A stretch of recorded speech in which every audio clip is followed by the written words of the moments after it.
En n'étant pas médecin, on va justement aller chercher toutes les informations possibles et inimaginables. Et l'histoire de Dijo, c'est vraiment ça, c'est de mettre en fait de la pédagogie et d'expliquer sans jargon médical pourquoi le ventre est important dans notre santé. Au moment où on se lance, la majorité des acteurs industriels utilisent une technique par aérosol, mais qui vont souvent les tuer. Nous, on cherche vraiment une usine qui va pouvoir congeler en plusieurs fois pour que vraiment on puisse conserver ces bactéries vivantes. Merci, parce que sur le papier, tu t'associes avec la nana qui a une thyroïdite d'Hashimoto, donc qui est complètement bipolaire, preste et qui peut rien bouffer. Franchement, c'était pas le bon plan.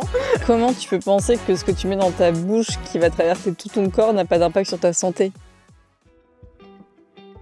Bienvenue sur notre podcast Gut Feeling. On est Anouk et Lisa, on est amis d'enfance et il y a 5 ans, on a lancé Dijo, la première entreprise dédiée à la santé du ventre.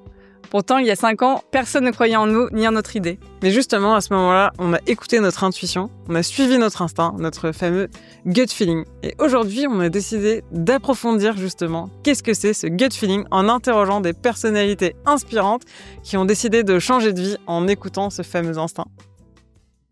Bonjour tout le monde! Bienvenue dans ce nouvel épisode. Oui, on est trop contente de vous avoir aujourd'hui pour un épisode hors série où on va vous raconter vraiment l'aventure de Dijo, toutes les découvertes qu'on a fait sur le microbiote depuis qu'on s'est lancé dans cette aventure qui a commencé en 2019. Le parcours de notre amitié, de nos découvertes scientifiques pour vous partager un petit peu l'envers du décor. Ça nous tenait à cœur. Vous nous posez souvent des questions sur comment on fait pour être amis et associés, comment on fait pour mener de front le stress de la vie d'entrepreneur et le bien-être du ventre, qui sont deux choses un peu antinomiques parfois. Aussi nos vies de maman dans ce rush de l'entrepreneuriat. Et évidemment, vous parlez du ventre, notre sujet préféré. Allez, c'est parti. C'est parti. Par où on commence? Anouk, tu veux te présenter? Je vais me présenter. J'ai 32 ans, 2 enfants, 2 petits garçons. Et il y a 7 ans maintenant, on m'a diagnostiqué une maladie auto-immune de la thyroïde qui a été le début des journées qu'on a passées ensemble. Puisque à ce moment-là, j'ai pris du temps pour ma convalescence, pour aller mieux. Parce que quand on m'a diagnostiqué, il y a eu un petit peu une phase d'errance médicale où on trouvait pas ce que j'avais. C'était assez compliqué de remonter un petit peu le fil, de pas comprendre en n'étant pas soi-même médecin. Et c'est un petit peu comme ça qu'on s'est mis à passer nos journées ensemble, à faire plein de recherches sur comment aller mieux. Aussi comprendre au début même comment ça marche la thyroïdite d'Hashimoto, quels sont les impacts et tout ce qu'on a découvert de fil en aiguille. Puisqu'en fait, moi à l'époque j'avais 25 ans. Quand on te diagnostique un problème de santé et que tu n'es toi-même pas médecin et que tu n'as pas de médecin dans ton entourage, en général, on te donne le traitement, mais on t'explique pas trop les tenants et les aboutissants, comment ça marche, quel est l'impact de ta maladie. Et notamment une maladie auto-immune, c'est particulier parce qu'il y a une inflammation chronique où tu produis des anticorps antithyroïdiens qui détruisent ta thyroïde. Et donc, comment on pouvait aussi chercher des alternatives naturelles pour améliorer tout ça. Et on s'est retrouvés autour de ce projet. Je te passe la parole pour dire toi où tu en étais en 2019. Donc ouais, en effet, donc on s'est retrouvés dans ce projet avec Anouk, mais on se connaissait d'il y a longtemps parce qu'on s'est rencontrés quand on avait 10 ans au Poney Club de Chinon et on est devenus Isoré.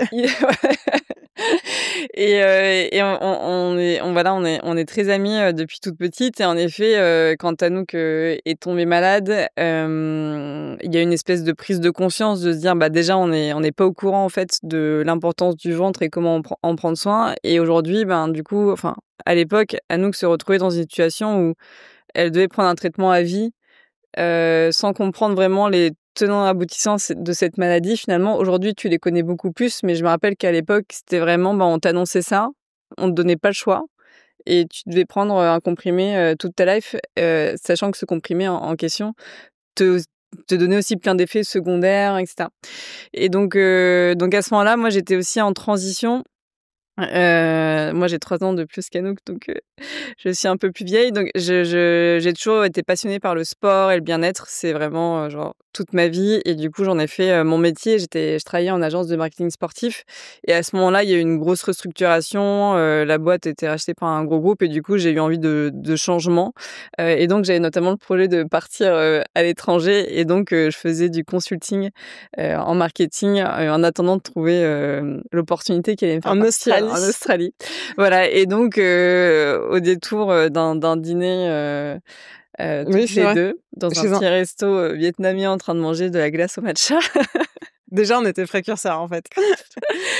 Anouk, du coup, avait eu déjà, ce truc de se dire: «Mais en fait, moi, j'ai commencé là à prendre des probiotiques, ça me change la vie».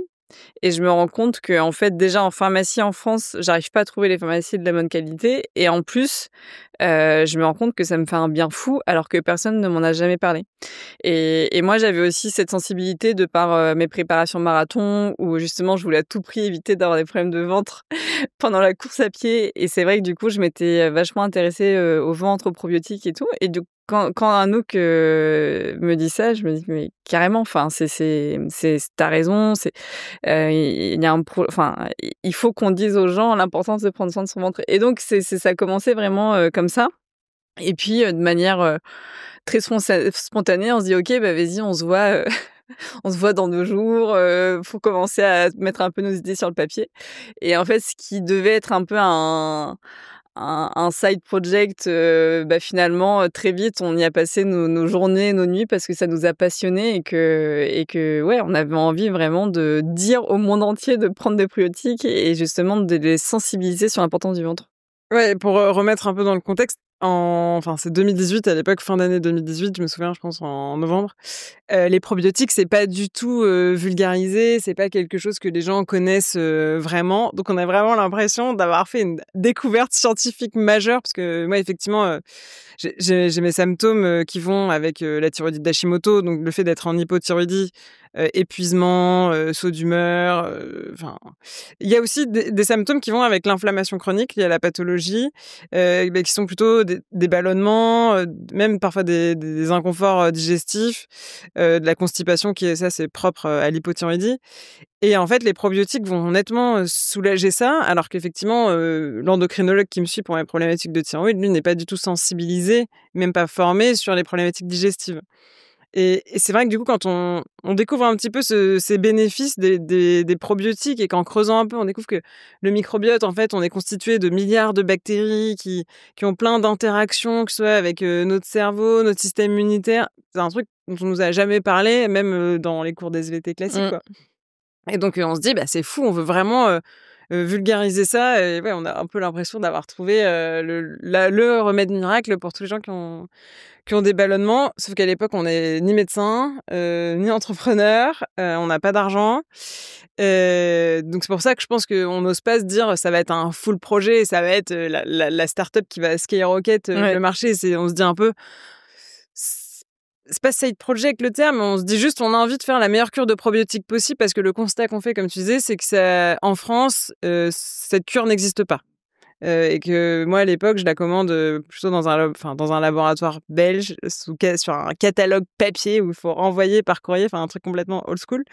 Mais du coup, c'est vraiment ce constat qu'on fait que, en se renseignant sur qu'est-ce qui fait la qualité des probiotiques, on n'a pas la réponse, en France et c'est là que commence un petit peu notre, tournée, où on veut absolument, tout savoir, collecter toutes les informations possibles et inimaginables sur ces probiotiques, comment ils sont fabriqués, comment on fait pour en faire des meilleurs, et démarre un petit peu, ce qui va occuper, toutes nos journées, C'est vrai que enfin, ce qui est important de savoir, c'est qu'en fait, avant les années 2000, on ne pouvait pas, étudier, les bactéries. En fait, les bactéries, c'est des micro-organismes vivants et du coup, il y a beaucoup de bactéries qui meurent, dès qu'elles sont en contact, de l'oxygène et donc avant, on n'avait pas les techniques suffisantes pour pouvoir justement, étudier toutes ces bactéries et le microbiote et donc grâce au séquençage ADN, on parvient justement à, découvrir finalement, les super pouvoirs du microbiote et à découvrir que ce microbiote, il a pas que des fonctions digestives,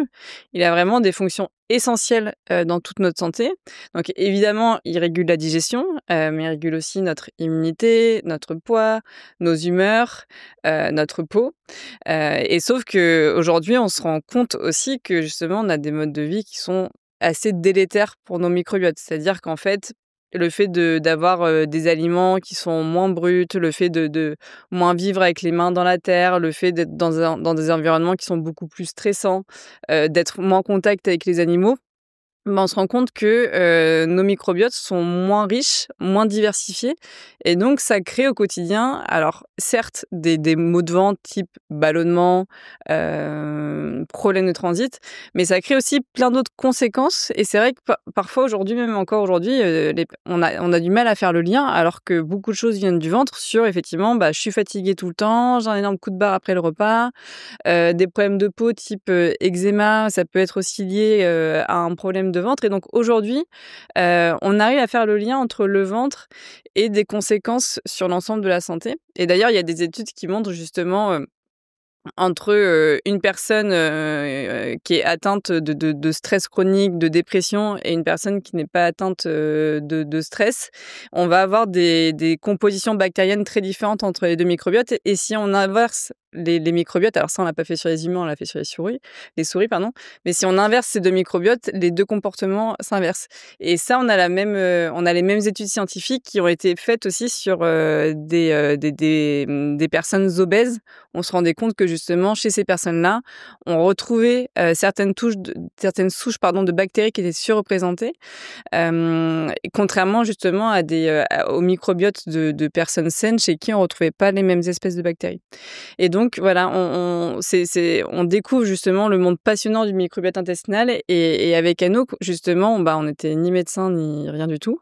On a toutes les 2 fait des écoles de commerce et en fait, nous on découvre tout ça, on se dit: «Mais c'est incroyable, on a envie que tout le monde soit au courant» et l'histoire de Dijon, c'est vraiment ça, c'est de mettre en fait de la pédagogie et d'expliquer sans jargon médical pourquoi le ventre il est important dans notre santé et pourquoi aujourd'hui c'est important d'avoir une routine pour prendre soin de son ventre parce que justement, on a nos modes de vie modernes qui l'impactent, au quotidien. Ouais, effectivement, ce qui va complètement changer la donne dans toute la recherche du microbiote, ce que tu disais, c'est qu'avant, on n'avait pas les moyens d'analyser le code ADN de ces bactéries. Et à partir des années 2000, on découvre qu'on n'a pas 3 espèces de bactéries dans les intestins, mais des milliers d'espèces différentes colonisent nos intestins. Et ça qui va ouvrir un nouveau pan de la recherche parce qu'on se rend compte aujourd'hui d'impact de nos modes de vie modernes.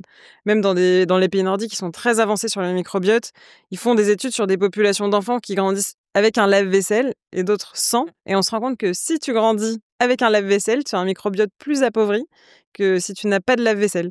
Et donc tout ça, on commence seulement maintenant à mettre le doigt sur en fait tous ces impacts que ça peut avoir. La consommation de sucre actuelle est évidemment dévastatrice pour nos microbiotes parce que le sucre va plutôt nourrir les mauvaises bactéries, d'ailleurs au même titre qu'elles nourrissent plutôt les cellules cancéreuses. Et donc aujourd'hui, on se rend compte qu'en fait, le microbiote des populations, il est vraiment en train d'évoluer à cause de cette évolution de l'alimentation. Et tout ça, c'est tout nouveau dans le monde de la recherche parce qu'il faut imaginer des temps longs dans ces univers où si une découverte se fait dans les années 2000, le temps que ça fasse son chemin dans le monde scientifique, ensuite auprès des experts santé, puis ensuite auprès du grand public, quand on arrive en 2018 en France sur cette thématique, c'est vraiment pas vulgarisé, pas connu des gens, alors qu'effectivement, moi je l'expérimente sur moi, ça me change la vie Mmh. littéralement. Enfin, en fait, le ventre, c'est un sujet de tous les jours, c'est quotidien d'avoir, le ventre qui gonfle, c'est inconfortable, c'est disgracieux, enfin vraiment, personne n'a envie d'avoir le ventre gonflé globalement, alors que tout le monde est concerné. Mais surtout, ça va au-delà, c'est-à-dire que enfin, toi, je me rappelle très bien, ça m'avait choquée, on avait déjeuné ensemble un jour où justement, bon, tu avais, des problèmes de digestion, donc tu pouvais rien avaler. Je pense que tu pouvais manger genre l'œuf qui était sur la salade, enfin vraiment, c'était un truc comme ça. Mais au-delà de ça, enfin, tu avais effectivement, ben, tu perdais tes cheveux, tu avais la peau hyper sèche de partout alors que tu te mettais de la crème hydratante 3 fois par jour et donc en fait, quand l'intestin fonctionne pas, donc certes, on se dit: «Bah oui, j'ai mal au ventre, j'ai le ventre gonflé, c'est disgracieux et tout», mais au-delà de ça, en fait, c'est juste que du coup, ton organisme ne peut pas assimiler tous les nutriments qui servent en fait juste au fonctionnement de ton corps et donc tu te retrouves avec des conséquences qui vont justement, bah, bien au-delà de ce que tu disais que voilà, OK, on est ballonné, c'est gênant. Évidemment, c'est gênant et personne n'a envie d'être ballonné, mais au-delà de ça, il y a plein de conséquences qui nous impactent vraiment au quotidien. Ouais, bah, c'est vraiment ce qu'on a essayé de faire avec Dijon, c'est de montrer que le ventre, c'était vraiment le pilier de notre santé, le cœur du réacteur. En fait, les gens n'imaginent pas que c'est là où on fait le lien entre le monde extérieur et tout ce qui rentre dans notre organisme. C'est au niveau du ventre et au niveau de cette fameuse paroi intestinale qui est l'écosystème de vie de nos bonnes bactéries. En fait, ce microbiote vit sur notre paroi intestinale. Elle colonise nos intestins sur cette paroi. Et donc aujourd'hui, on en parlera peut-être un peu plus tard, mais il y a un enjeu aussi de préserver cette paroi intestinale dont beaucoup de gens ignorent même le fonctionnement, qui est un enjeu majeur parce que si on a une paroi intestinale abîmée, en fait, les bonnes bactéries de notre microbiote, elles peuvent pas vivre correctement. Enfin, c'est comme si ta maison, elle est brûlée. En général, tu n'as pas forcément de t'es pas très heureux, quoi. Et donc, bah, c'est comme ça qu'on se passionne pour le sujet. Et en n'étant pas médecin, on va justement aller chercher toutes les informations possibles et inimaginables. On fait le tour des laboratoires façonniers, on va dans des usines de biochimie, on va même dans les pharmacies en disant, en posant la question aux pharmaciens en disant: «Pour vous, c'est quoi les critères d'une bonne cure de probiotiques?» Et c'est comme ça, je pense qu'on agrège On un est pas très max. bien accueillis d'ailleurs. Quoi? On est pas très bien accueillis. Bah, on leur dit pas à l'époque que c'est notre projet, mais Il y a quand même, je trouve, dans ce projet-là, quand on se lance avec Anouk, donc déjà, enfin, on est hyper jeunes, on vient pas du milieu médical, on est des femmes. Et en fait, il y a quand même vraiment ce truc de syndrome d'imposteur où on se dit: «Mais on peut pas lancer un projet comme ça si on n'a pas une figure, scientifique à nos côtés». Et donc on a vraiment ce truc au début de vouloir, trouver quelqu'un pour être avec nous, pour porter le message parce qu'on se dit: «Mais personne va nous croire». Et en fait, au fur et à mesure, bah, on se prend des portes et puis on se rend compte qu'en fait, on parle aussi à des experts qui ont pas forcément, alors c'est pas la même connaissance que nous parce qu'évidemment qu'ils ont beaucoup plus de connaissances que nous, mais en tout cas, ils sont pas portés sur le sujet comme on l'est. Et donc au fur et à mesure, bah, aujourd'hui, bah, c'est bon, on a confiance en nous et en ce qu'on dit, mais c'est vrai qu'au début, on a vraiment cette peur, de se dire: «Mais en fait, personne va nous croire. On peut pas lancer, on peut pas lancer une cure de probiotiques Anouk et Lisa, de Chinon». Genre, c'est pas possible. Et de fil en aiguille, comme on se prend un peu des portes, même dans les pharmacies et tout, on sent bien qu'on n'est pas très bien accueillis. Et ben, on a fait notre chemin toute seule et finalement, je pense que c'était plutôt un cadeau parce que ça nous a permis de faire un projet qui est vraiment à notre image, justement, où on est là pour, prendre soin du bien-être des gens et créer un nouveau geste de bien-être. Et justement, on n'est pas sur quelque chose de trop médical, médicamenteux, parce que c'est vraiment pas notre approche. On veut vraiment s'inscrire dans la prévention. oui, et déjà, bah, d'un point de vue entrepreneurial, faut se dire de toute façon, rien n'est insurmontable. Enfin, déjà à 2, on est plus fort, ça c'est clair. Et surtout, nous, on a une approche, pas forcément, médicale, mais plutôt, ce qu'on appelle aujourd'hui holistique. Mais c'est-à-dire qu'on se rend bien compte que les probiotiques, c'est nécessaire, mais c'est pas suffisant. Ça s'accompagne aussi de l'alimentation, des associations alimentaires. Et ça, en fait, je pense qu'on nourrit pas mal cette culture, quand même, tu as oublié de citer Marc, le fameux Marc Lequenben, Je me rappelle très bien. qui est un naturopathe qui nous Que j'ai a. recroisé il y a genre 2 ans, genre dans la rue. Voilà, donc il y a quand même des gens qui nous ont tendu la main et notamment, bah, c'est vrai que les naturopathes, ils sont, Et Cécile Pétureau aussi, hein. Cécile Pétureau, effectivement, mais un peu plus tard dans le projet. Oui, mais c'était au tout début. Mais effectivement, il va y avoir une vraie transmission de savoir, avec Marc et puis avec Cécile qui vont vraiment nous expliquer, bah, comment prendre soin de son ventre, en fait, globalement et nous montrer qu'en fait, il y a pas de gélule magique. Ça, c'est hyper important de le comprendre, et surtout que ce qui change la donne, c'est de comprendre comment fonctionne son ventre. En fait, nous, au début, comme on arrive novice sans savoir, on est ouverte à tout, mais on comprend pas nous non plus comment ça marche. En fait, quand au contact d'experts santé, on arrive à déceler un petit peu comment ça fonctionne, en fait. Ce microbiote qui sont ces bonnes bactéries qu'on assimile souvent à comme une forêt tropicale, c'est-à-dire c'est un écosystème de bonnes bactéries qui vivent en interdépendance les unes avec les autres et quand il y a une bactérie qui disparaît, bah, c'est tout l'écosystème qui est déséquilibré. On découvre que ces bactéries, elles vivent sur cette fameuse paroi intestinale qui est cette paroi qui fait le lien entre le monde extérieur et ce qui rentre dans notre organisme.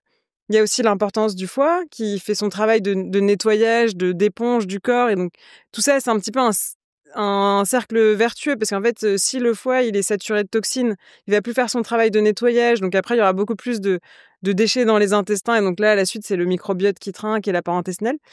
Et en fait, quand ils commencent à nous donner les clés d'analyse du ventre et ils nous disent, bah, pareil, il y a des choses qui, dans le quotidien, qui sont pro-inflammatoires comme le stress, la consommation de certains aliments.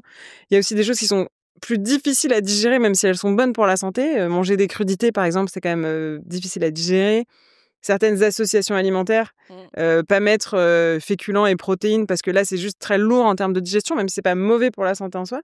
Et donc, ils nous donnent pas mal de clés qui nous permettent, on va dire, de nous faire notre religion, enfin en tout cas Oui, et notre puis, vision. autre chose, c'est qu'en fait, on travaille aussi avec eux sur le contenu et nous, je pense, enfin moi, je me rappelle être, justement, je me rappelle très bien des premiers articles de Marc où je me suis dit: «Mais c'est bon, genre, on est sauvés, genre, Non, mais c'est vrai, on a genre vraiment quelqu'un qui prend la parole pour nous et je me rappelle que c'était un vrai soulagement parce que ça nous a donné aussi, je pense, la confiance de pouvoir, avoir le discours qu'on avait envie d'avoir, mais grâce à cette personne qui avait les diplômes nécessaires, qui effectivement, pouvait donc le dire et je me rappelle que ça nous a vraiment donné confiance justement dans notre discours et ce qu'on voulait faire.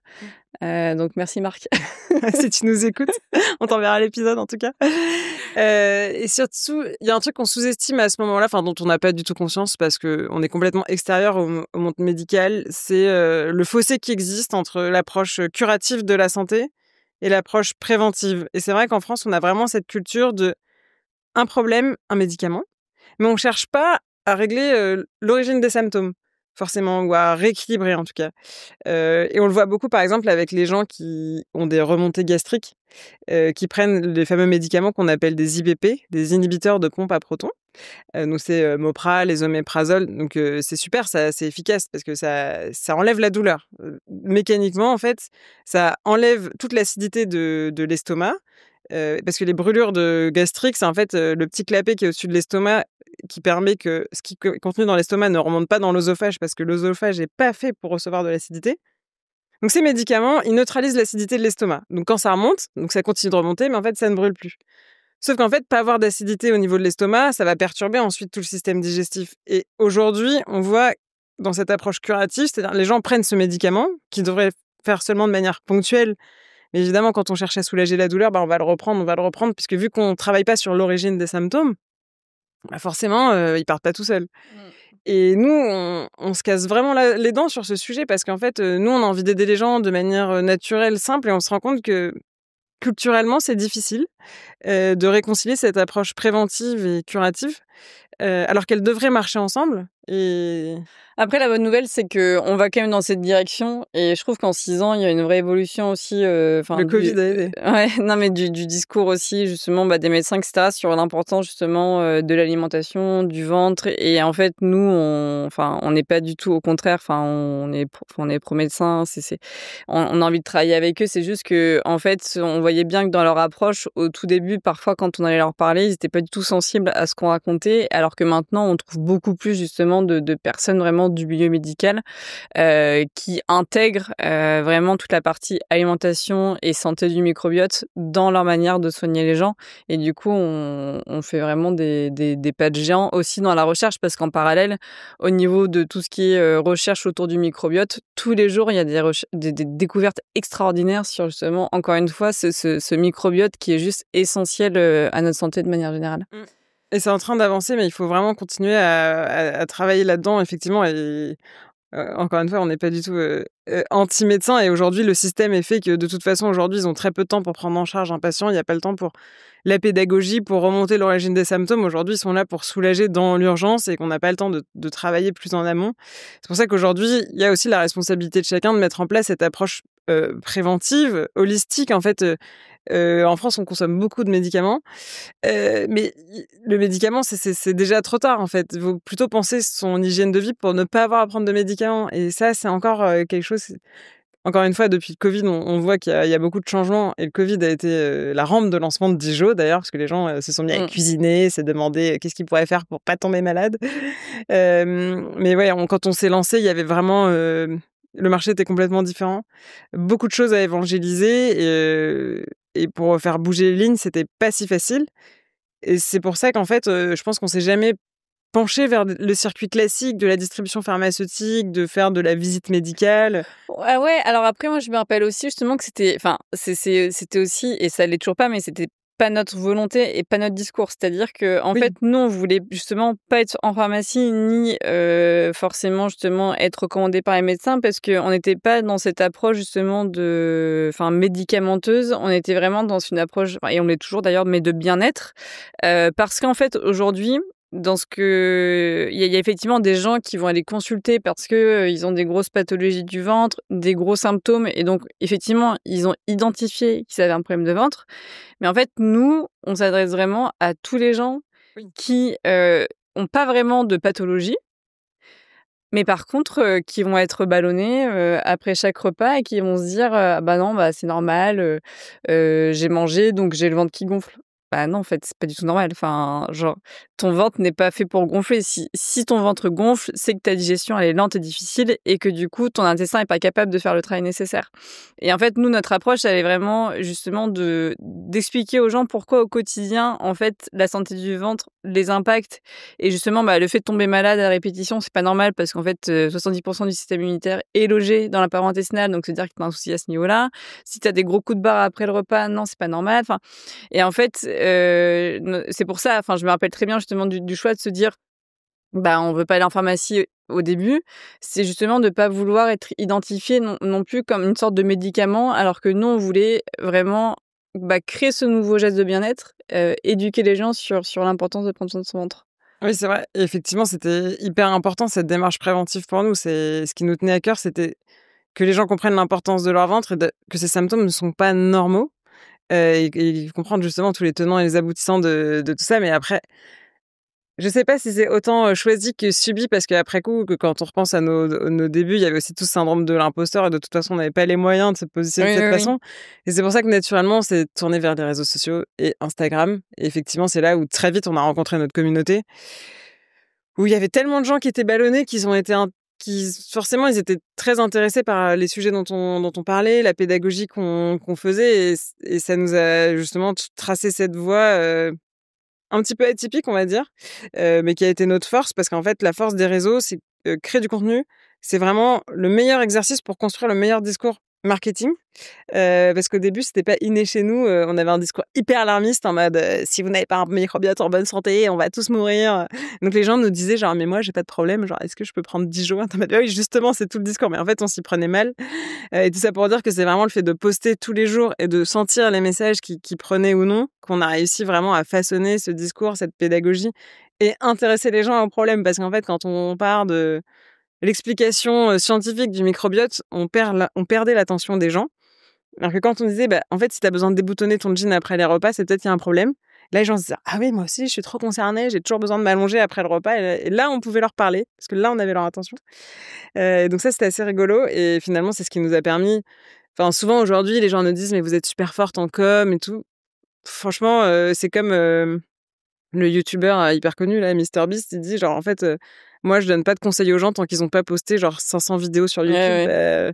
Nous on a fait la même chose quoi, on a posté je sais pas combien de fois sur Instagram avant de réussir à vendre un probiotique, enfin. Oui, oui, et puis on a toujours été, en contact direct avec, nos clients. C'est-à-dire que, enfin, pendant des années, on répondait, nous-mêmes à tous les messages qu'on recevait et du coup, ça nous a vraiment aidé à construire notre discours et simplement aussi à comprendre quel était le besoin et quelles étaient les attentes, des consommateurs. Parce qu'en fait, si tu as pas ça, en fait, tu prends des décisions qui sont complètement décorrélées, du besoin et c'est là où tu te plantes et donc l'avantage aussi de se lancer sans argent du tout, c'est que déjà, on était que toutes les 2, on faisait tout et le point positif, c'est qu'on avait, toute la flexibilité possible. Donc en fait, en fonction de ce qu'une personne nous disait, on pouvait décider du post Instagram du lendemain sur le sujet, qu'on avait identifié. Donc je pense que c'est vraiment, ça qui nous a aidés justement à avoir le bon discours et à trouver les bons messages.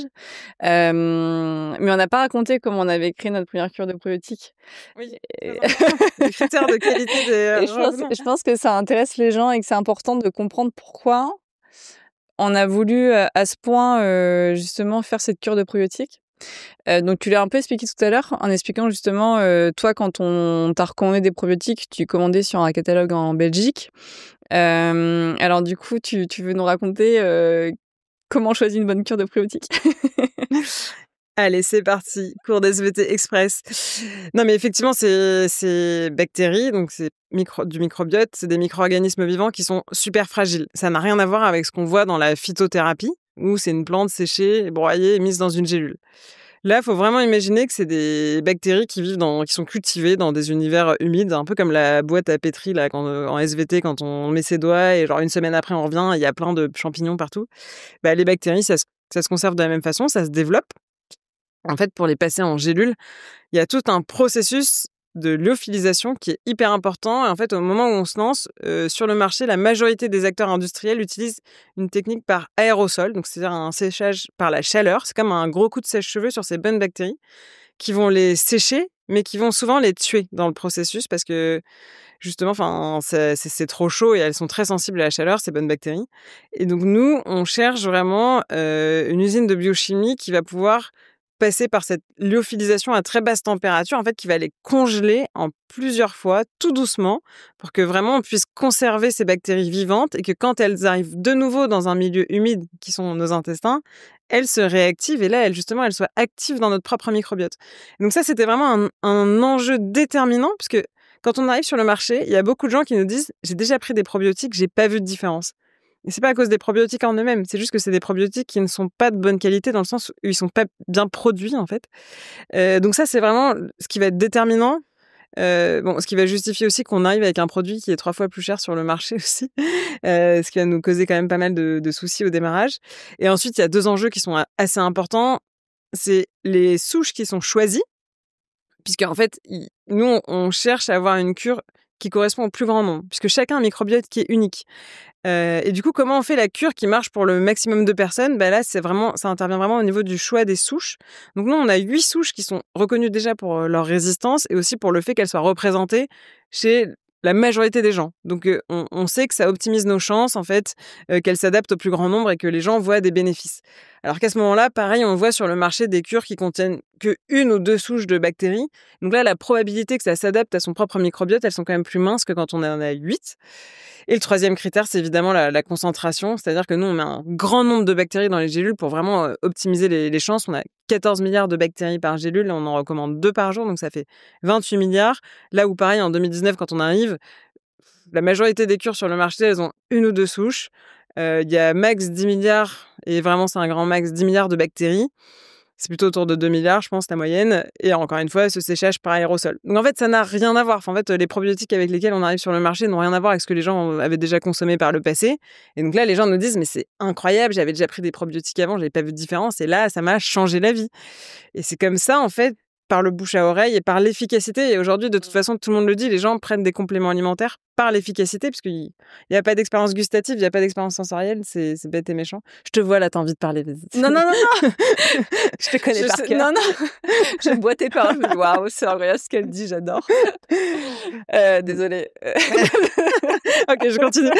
Non, mais effectivement, passionnant. Je veux pas, j'ai toujours peur de monopoliser la parole maintenant. Non, pas du tout. Passionnant d'expliquer les probiotiques, comment on les choisit, parce qu'on a beaucoup la question. Et c'est vrai que, sans parler des produits Dijon, si vous allez les choisir autre part, pensez à regarder effectivement la concentration et les souches, et ensuite effectivement regardez sur vous ce que ça fait. Si vous sentez des bénéfices, c'est que la cure est adaptée, et s'il y en a pas, c'est qu'en fait c'est pas adapté.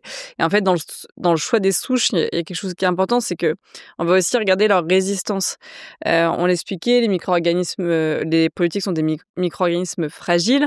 C'est pour ça que la lyophilisation est importante. C'est pour ça que le choix des souches est important. Et c'est pour ça que leur résistance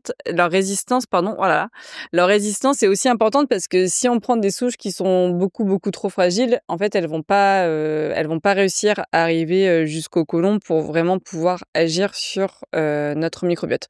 Donc, c'est pour ça que tout ça est important. En fait, tout ce qu'on essaye de garantir avec ce processus de production, c'est simplement d'avoir des bactéries qui arrivent vivantes et efficaces au niveau du microbiote.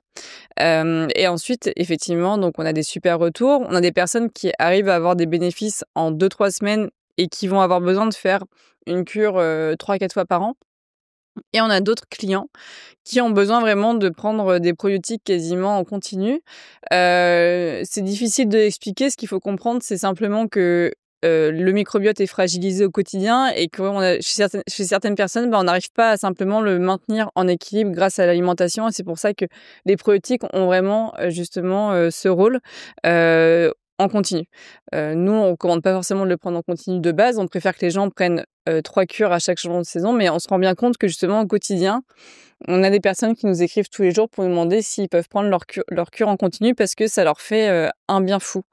Mais effectivement, c'est important de rappeler que ces probiotiques, ils sont efficaces, surtout si on mange bien, si on dort bien, si on fait du sport. Et ça, c'est vrai que on le répète, parce qu'aujourd'hui, on cherche l'efficacité, on cherche l'immédiateté, on a envie d'avoir des résultats miracles en 3 jours. Ça n'existe pas. En fait, ça n'existe pas. Il n'y a aucune gélule qui va vous faire un effet extraordinaire en 3 jours, c'est pas possible.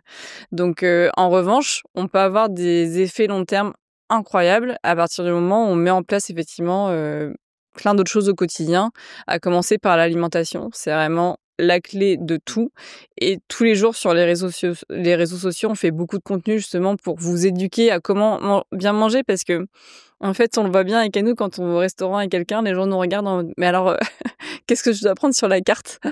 Donc nous, on est en mode: «Ben, je sais pas, tu as envie de manger quoi? Des frites, des pâtes?» «Non, non, mais qu'est-ce qui est sain pour moi?» On se dit: «Mais en fait, il y a rien de ce qui est mauvais, c'est l'alimentation transformée. C'est voilà, ce qui est mauvais, c'est ça, c'est le sucre raffiné, les additifs, d'acheter des gâteaux industriels, d'acheter des plats industriels. Ça, c'est mauvais, c'est bourré de sucre, de sel, tout ce que vous voulez.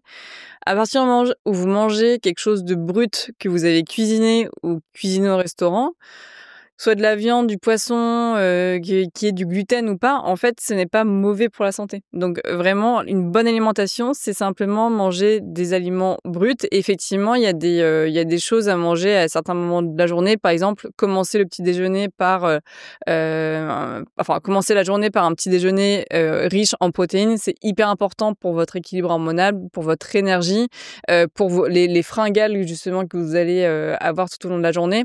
Si vous commencez par un petit déjeuner sucré, vous pouvez être sûr, vous allez avoir faim, toute la journée, toutes les 2 heures et donc c'est un appel à justement, manger du sucre, plus de sucre. Alors que si vous commencez par, du gras et des protéines, vous allez être en forme, vous allez pas avoir de fringales et donc vous allez être hyper productif toute la journée.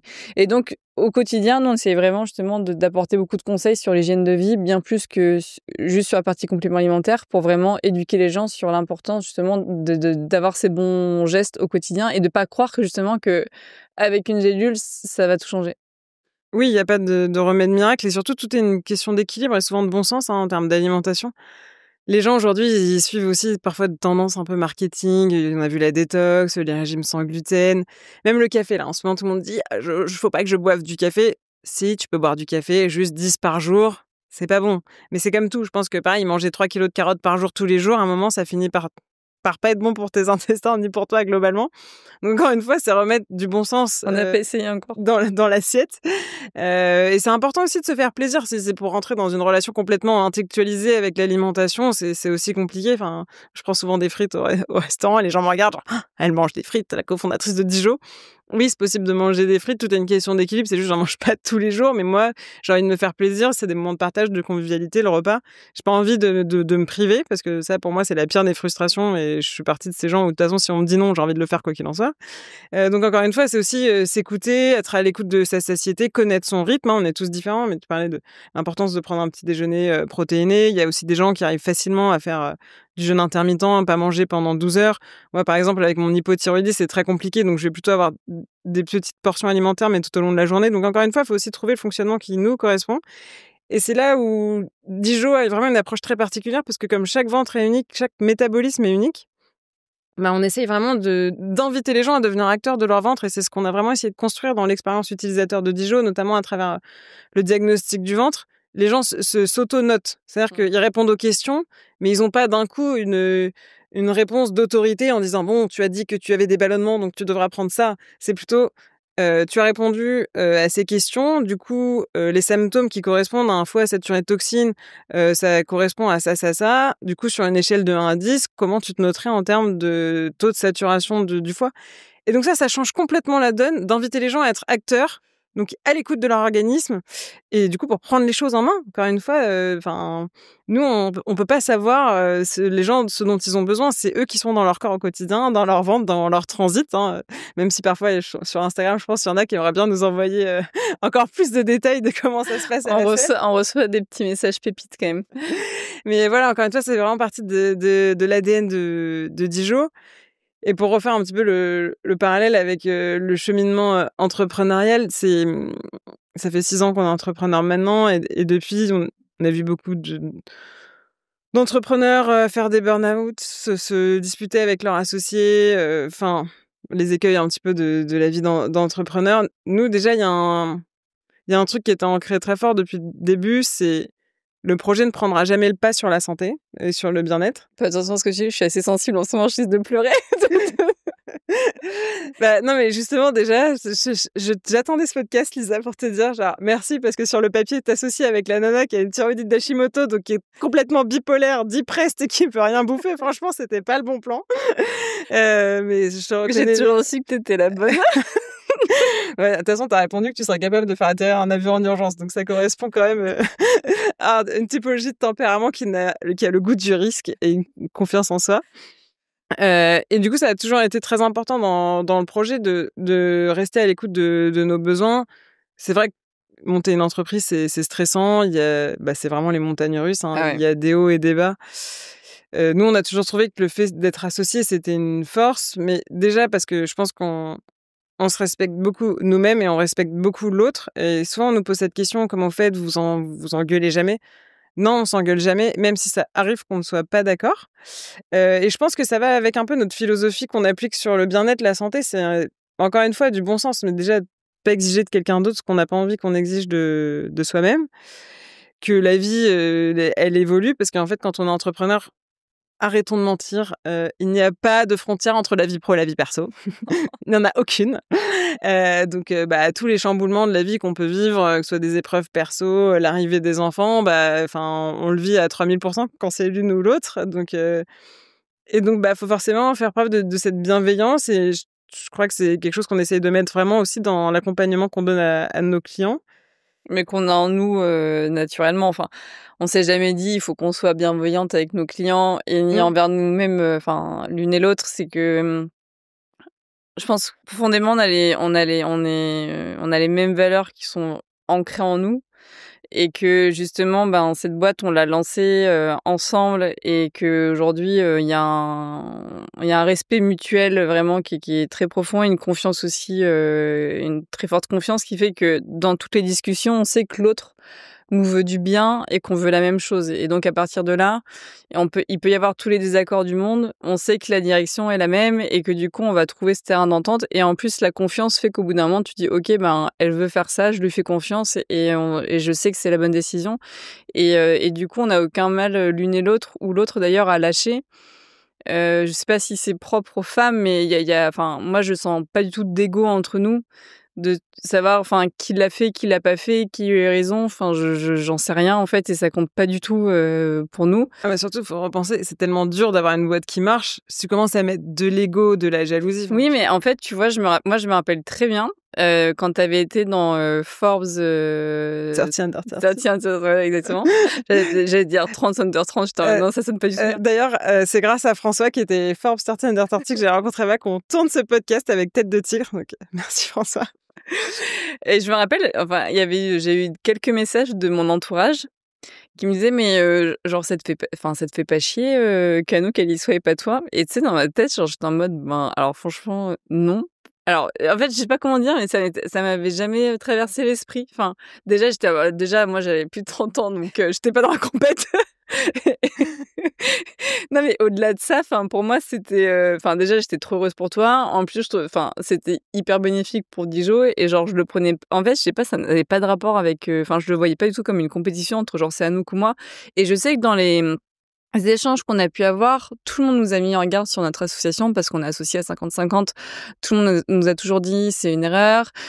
Tout le monde nous a toujours dit: «Il faut qu'il y en ait qu'une seule qui soit visible sur les réseaux sociaux. Il faut vous répartir entre qui va être, l'image de Dijon, qui l'est pas» et en fait, on était un peu en mode: «Bah oui, mais pour nous, c'est pas hyper naturel, en fait, de faire comme ça», et c'est vrai qu'en fait, on s'est toujours écoutés, on a toujours écouté notre gut feeling et du coup, mais dans notre manière d'échanger, de faire, de créer la boîte, de travailler dans nos interactions au quotidien, en fait, moi, je ne réfléchis pas. Tout est naturel et en fait, je pense que ça fonctionne parce qu'on a, les mêmes valeurs et que du coup, justement, ce truc d'empathie dont tu parles, il est vrai. Que ce soit Anouk ou moi, dès qu'on a un down pour X raisons, en fait, ça passe avant le travail et l'autre va toujours être là pour lui dire: «Ne t'inquiète pas, je gère. occupe-toi de ce problème-là, tout va bien de mon côté, Dijo, c'est OK. Et en fait, ça, c'est une soupape, enfin, c'est un soulagement incroyable parce que c'est vrai qu'on est toujours stressé par, la boîte, on a toujours peur que demain, tout s'effondre et donc on se dit que nous, en tant que fondateurs, on n'a pas le droit d'avoir des downs, on n'a pas le droit de pas avoir une journée à 150 c'est impossible et donc mais il y a parfois, on peut pas, en fait. Juste, parfois, il y a un truc perso, on est malade, simplement, on est au fond du lit, mais en fait, on peut pas et de sentir que l'autre, elle est là quoi qu'il arrive, ça donne juste une force incroyable au quotidien.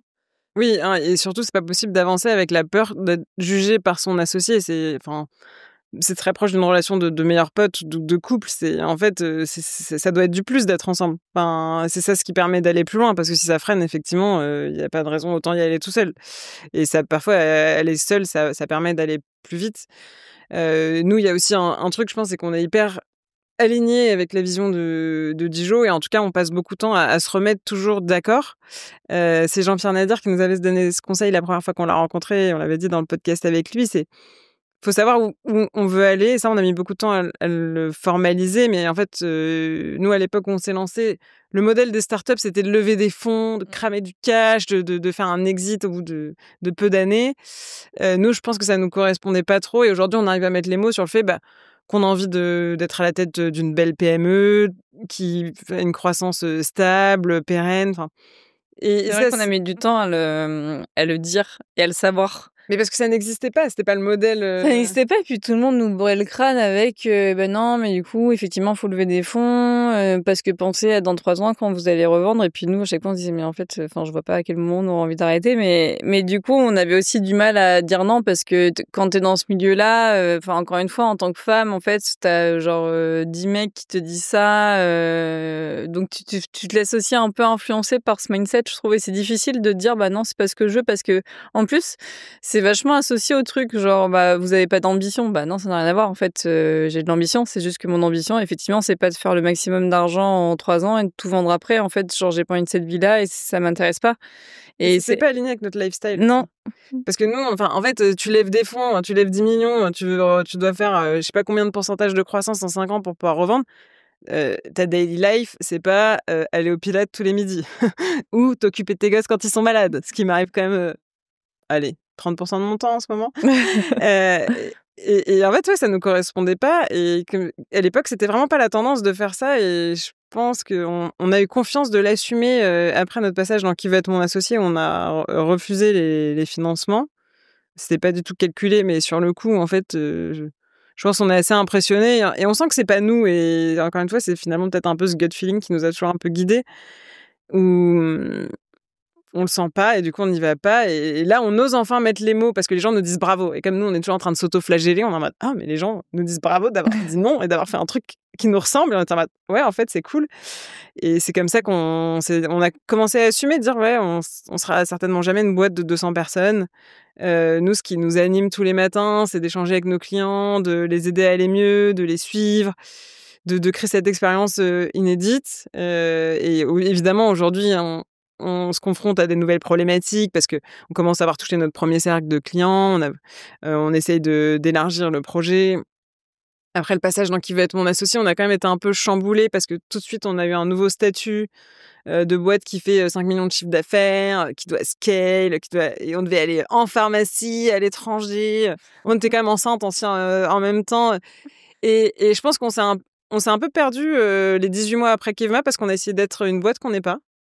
Heu Bah, aussi parce que, enfin, ça nous est tombé dessus et que, enfin, c'est difficile. Tu es juste dans une machine à laver, au day to day, tu gères plein de galères logistiques, ta boîte, elle a fait fois 3 fois 4 genre, sans que tu l'aies prévu non plus donc Tu sais pas quand ça s'arrête. tu sais pas quand ça s'arrête et donc toi-même, tu es confronté à prendre des décisions auxquelles tu t'es pas du tout, préparé donc en fait, moi, je trouve qu'on était, du coup, vachement en réaction. En fait, c'est pas un projet, enfin, c'est pas un truc, on s'est dit: «OK, ça va se passer comme ça va être ça différentes étapes». Juste, on était en réaction à un truc qui nous dépassait complètement et qui t'amène aussi à prendre des décisions, c'est pas plus ou moins réfléchi, mais en tout cas que t'as moins, préparé.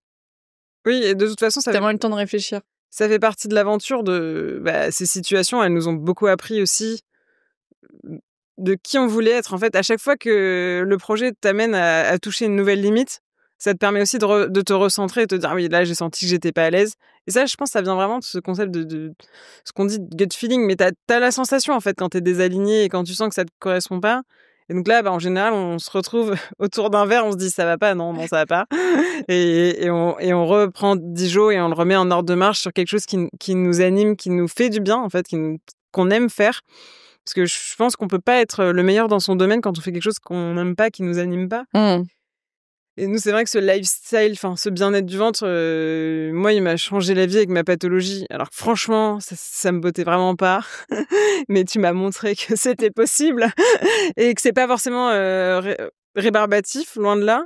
Et justement, c'est pas une question de changer complètement sa vie, c'est plutôt d'adopter 1 ou 2 choses, peut-être 3 au fur et à mesure. On est des êtres d'habitude et c'est vraiment facile de façonner ses habitudes, finalement, beaucoup plus qu'on ne le pense. C'est vrai. Et Et surtout, faut pas tout changer. Enfin, c'est vrai que quand on parle de prendre soin de soi en France, il y a vraiment cette image soit de la healthy girl qui va au sport tous les jours et qui mange que des salades, ou alors effectivement du mec qui fait des la Airwax. fête et non mais ou alors justement l'opposé, le mec qui fait la fête tout le temps, qui fume, qui boit et qui fait pas de sport. Et du coup, les gens ont l'impression qu'il faut être l'un ou l'autre.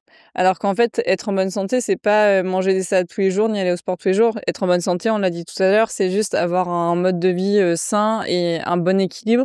Et ça t'empêche pas de manger effectivement des frites, des bonbons, des desserts, de faire des apéros avec tes potes, pas du tout.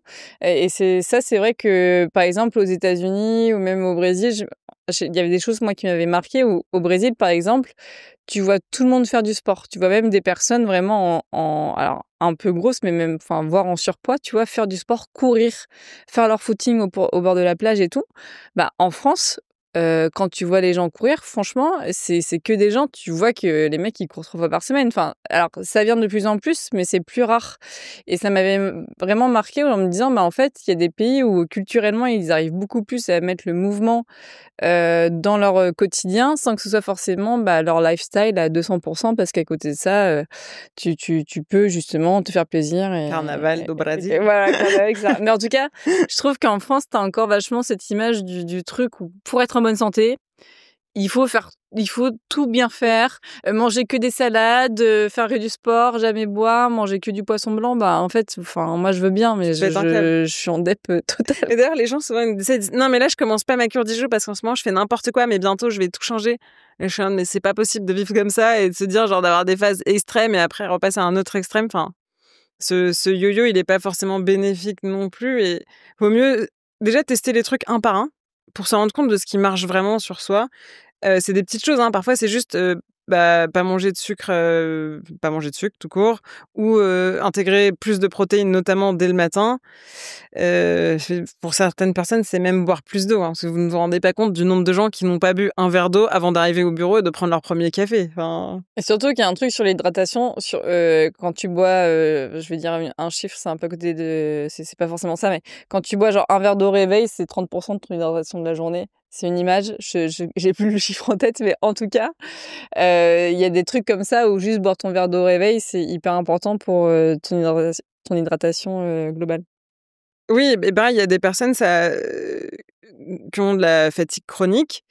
Rien que de changer, les associations alimentaires, par exemple en fait, il faut toujours une base de fibres, donc c'est soit avec des protéines, donc la viande, soit avec des féculents, mais jamais les féculents et les protéines parce que l'association des 2 c'est très difficile à digérer. Et aujourd'hui, il y a quelque chose aussi qui est important, la digestion, c'est un poste de dépense énergétique qui est hyper important. Donc quand on est complètement sur les rotules, il faut aller chercher des choses qui sont à portée de main pour se relancer un petit peu. Donc soit c'est laisser son système digestif au repos, donc les gens qui font du jeûne intermittent, idéalement on dit, petit déjeune comme un roi, déjeune Prince. comme un prince et dîne comme un pauvre.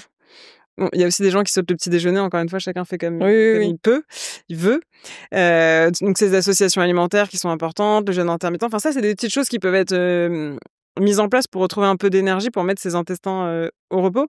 Et encore une fois, les gens font pas le lien avec ce ventre, quoi. Ça, je trouve qui m'a beaucoup choquée quand je pense à notre projet.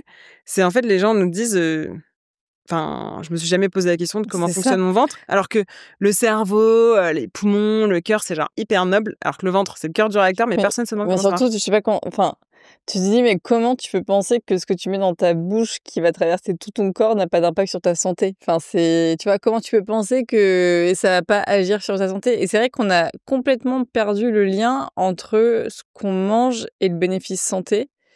On est aussi dans un moment où, alors, je parle vraiment de la France, mais entre guillemets, genre, tu peux manger tout le monde mange à sa faim et justement, tu t'écoutes beaucoup moins, On est sollicité tout le temps. tu es sollicité par du marketing, des odeurs artificielles qui font qu'en fait, ça te crée des besoins que tu n'as pas forcément. Parce qu'avant, en fait, ton corps, il te dit très bien, hein, j'ai besoin de tel nutriment et donc, oui, il va te donner envie de manger une banane ou des choses comme ça. Donc, ton corps, il te parle, ton corps, il sait très bien ce dont il a besoin, sauf que nous, on est complètement déconnectés de nos besoins. Et donc, ça nous amène à faire des choix qui sont pas du tout cohérents avec le besoin de notre corps, voire effectivement l'opposé. Et nous, c'est ça ce qu'on essaye de faire, c'est vraiment de se reconnecter à nos propres besoins et de savoir écouter notre corps. Et en fait, c'est aujourd'hui, c'est vrai que les gens, ils ont l'impression que de bien manger, c'est genre un projet, c'est un full-time job. Enfin, non, mais c'est vrai que c'est devenu, enfin, pour dire aux gens, genre, c'est facile de bien manger, ils ont l'impression, mais non, faut que je me mette sur le sujet pendant 3 heures pour comprendre. Mais il y a un manque de connaissances aussi, c'est de pas savoir qu'est-ce qui est bon. Et même moi qui viens quand même d'une famille où on cuisine, on mange quand même des choses assez brutes, c'est de pas passer mes journées avec toi, ça m'a vachement sensibilisée. Pour la petite histoire, on a été, en Normandie au début du projet, on passait beaucoup de temps sur la route entre notre usine de biochimie et genre moi, j'ai une passion pour les aires d'autoroute, manger des sandwichs triangles et des saucissons Justin Bridou et genre jamais en mangeant ces trucs, je me suis dit genre: «Waouh, c'est hyper mauvais pour moi». Et tu me regardais déjà, toi, t'achetais une pomme ou une banane, le seul truc à peu près brut qui existe dans une aire d'autoroute, quoi. Tu me disais: «Mais tu peux pas manger ça, genre tu vas te détruire ton microbiote, ta santé», enfin et c'est vrai et j'en ai pris conscience un peu par l'exemple de voir que et tu me disais: «Mais est-ce que tu as vraiment faim là, l'envie de manger ça?» Et je me rendais compte, bah, c'était aussi vachement par habitude parce que petite, j'ai toujours fait ça avec mes parents et donc c'était un peu le plaisir de reproduire ce truc. Et tout ça pour dire que ça peut se déconstruire facilement. Oui, oui. Et maintenant, je ne mange plus jamais ça. Enfin, j'en ai même plus envie d'ailleurs, mais parce que je sens que ça me fait pas du bien. En fait, je Bah, sens tu sais que 2 heures après, tu es tu fatiguée. fatigué, en plus, gustativement, c'est pas si bon. Puis je sais pas, Ça en fait dépend pour qui. non, mais ça dépend pour qui. Mais au-delà de ça, quand tu penses à ce qu'il y a dedans, franchement, tu dis: «En fait, non, j'ai pas envie». Ouais, et c'est ça le truc, c'est de te dire, en fait, vaut mieux rien manger, parce que ça aussi, on a l'impression qu'on va toujours manquer de bouffe, alors Ouais, qu'on peut moi j'avoue, je préfère vraiment, mais pas manger on que de peut manger un tenir, truc que en fait, je sais pas, c'est physique, je peux pas le mettre en bouche, quoi. Genre j'aimerais bien être comme toi. non, mais c'est pas tout, mais genre vraiment le sandwich triangle, je peux pas. On a quand même pas mal, raconté, notre histoire et surtout, enfin, ce qui était important pour nous et en tout cas, on a essayé aussi de vous transmettre des clés pour mieux comprendre votre ventre et en prendre soin au quotidien. Sachez qu'on répond toujours à tous les messages, donc si vous avez la moindre question, vous nous écrivez sur Instagram ou par mail. Et puis, on vous dit à très vite. Oui, à très vite.